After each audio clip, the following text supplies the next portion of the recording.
नमस्कार, सार्वमंथन न्यूज महाराष्ट्रमध्ये आपलं स्वागत. पाहुयात आजची सविस्तर बातमी.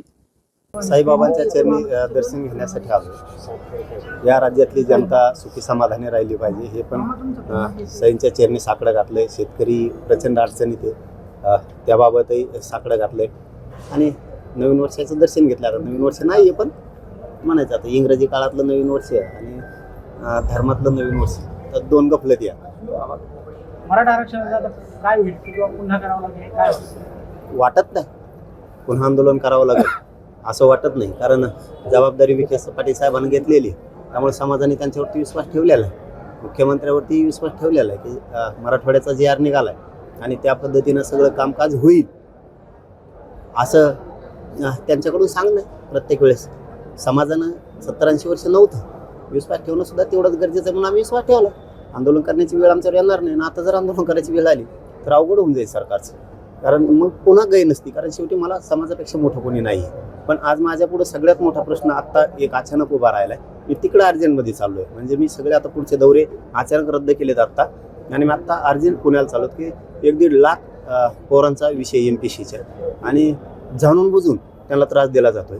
त्यांची काही चूक नसताना की बघा MPSC UPSC सारखे शिक्षण हे सोपे नाहीत पत्रकार बांधवांना, कारण आपले कोणीतरी नातलग लेकरबाळ त्याच्यामध्ये ज्यावेळेस 10-10, 5-5 वर्ष अभ्यास करायचा आणि थोड्याच्या सरकारच्या चुकीमुळं 1.5 लाख पोरांना जर तुम्ही वाऱ्यावर सोडणार असाल तर ही खूप मोठी शोकांतिका आहे. म्हणून मी आत्ता अर्जंटमध्ये मुख्यमंत्र्यांच्या OED पण बोललो, त्यांच्या मित्रांना पण बोललो आणि विखे पाटील साहेबाला सुद्धा बोललो की तुम्ही ही तातडीनं मार्ग काढा. आता विखे पाटील साहेबांनी सांगितलं की 15 ते 20 मिनिटात आम्ही मुख्यमंत्र्यांशी या विषयावर बोलतो आणि मी आता तातडीनं त्या पोरांना भेटायला चाललो, कारण त्यांची मनस्थिती भयानक झाली. त्यामुळे मी तातडीनं आता पुण्याकडे जाणार आहे. माझ्यापुढं आजचा सगळ्या जाती धर्माच्या लेकराचा शिक्षणाचा प्रश्न माझ्यासाठी मायबापावर खरंच लय महत्त्वाचा आहे. म्हणून मी कुठला विचार न करता डायरेक्ट आता गाड्या तिकडे वळवल्यात आहे.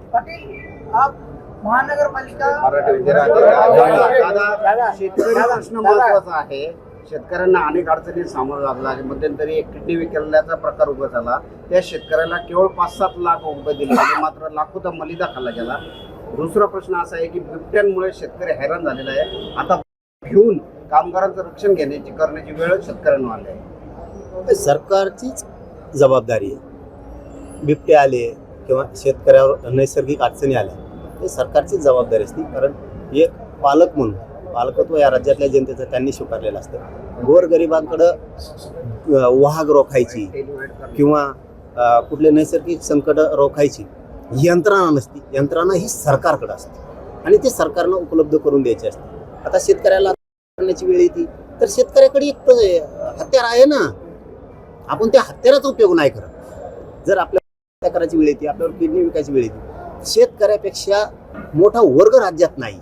त्यांनी जर ठरवलं आपला काम करणाराच आणायचा, साधा आश्रय त्यांचा, जो मतदान फक्त त्यांना करायचं नाही, जेव्हा आपल्या शेतकऱ्याचे प्रश्न सोडवीन कर्जमुक्ती करीन त्यांना करायचं. कुणाच्या हातात आहे? शेतकऱ्यांचं. आपल्या हातात असून सुद्धा आपण वारंवार जर त्यांनाच करत राहिलो तर मग ते पुन्हा आपल्याला अडचणी आणतात. मुंबईला आता महानगरपालिकेचं इलेक्शन आहे, महानगरपालिकेचं इलेक्शन आहे आणि त्याच्यात उत्तर भारतीय नेते म्हणतात आता महापौर उत्तर भारतीय होणार. राजकारण विषय नाही बाबा आपला, ते राजकारणात गुतलं की माणूस राजकारणातच भरकटत जात. माझा विषय समाजासाठी, मराठ्यांसाठी लढणं, गोरगरिबांना न्याय मिळवून देणं, शेतकऱ्यांसाठी लढणं, विद्यार्थ्यांसाठी लढणं, त्याच्या जात भेद न बघणं, हे माझं कर्तव्य, ते पार पडतं. हे राजकारणाचं गेलं बेकार आहे. मी एकदाच लोकसभेला होतो ना, मी बघितलंय काच का उगा माणूस भरकटलं की भरकटतंय कुंकडे विद्यार्थी. सार्वमंथन न्यूज महाराष्ट्राला लाईक करा, शेअर करा, सबस्क्राईब करा.